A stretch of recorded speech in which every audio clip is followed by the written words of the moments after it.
எல்லாருக்கும் happy good மார்னிங்க. இன்றைக்கி நாள் எனக்கு ரொம்ப ஸ்லோவாகவும் ரொம்ப லேட்டாகவும் தான் ஸ்டார்ட் ஆகிடுச்சு.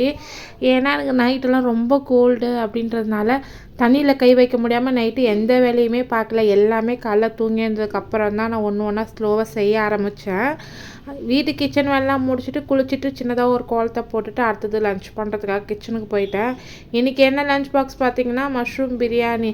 ஃபஸ்ட் டைம் செய்கிறாங்க. உண்மையாகவே எனக்கு அது செய்யவே தெரியாது. இருந்தாலும் எனக்கு ஏற்ற மாதிரி நான் செய்யலாமே அப்படின்ட்டு சும்மா துணிஞ்சு இறங்கிட்டேன். எப்படி டேஸ்ட்டு வருது அப்படின்ட்டு நான் நெக்ஸ்ட்டு போடுற வீடியோவில் உங்களுக்கு சொல்கிறேன். இது கூட பட்டாணியும் சேர்த்து பண்ணுறேன். நல்லாயிருக்கும்னு நினைக்கிறேன். எப்படி வருதுன்னு சொல்கிறேன். நம்ம நல்லா தான் பேசின்னு இருப்போம், நல்லா தான் சிரித்து சிரித்து பேசுவோம். ஆனால் திடீர்னு பார்த்தா நம்ம மைண்டு மட்டும் ஏதோ ஒரு அப்செட்லேயே இருக்கும்.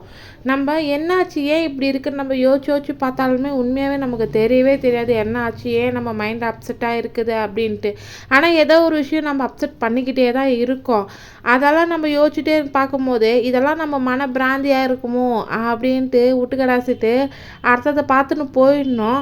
மீறியும் நம்ம அது என்னவா இருக்கும் நோண்டி விசாரிச்சோன்னு வச்சுக்கோங்க, நம்ம தலை குழம்பி போயிடும். பை.